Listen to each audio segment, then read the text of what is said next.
ឆ្នាំថ្មី2026rồi nèបាទស្ដី បាទស្ដី បាយនៅ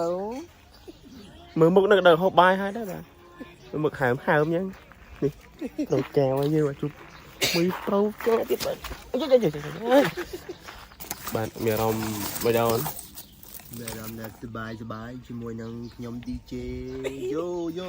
DJ ដល់ល្បិចខោទូ បាទថ្ងៃនេះគឺប៉ះជាមួយនឹង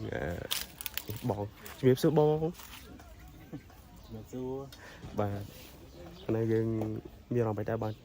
ហើយគេនឹងមានអារម្មណ៍មានអាការៈអារម្មណ៍យ៉ាងម៉េចដែរបងបាទ ភើបញាប់ញ័រ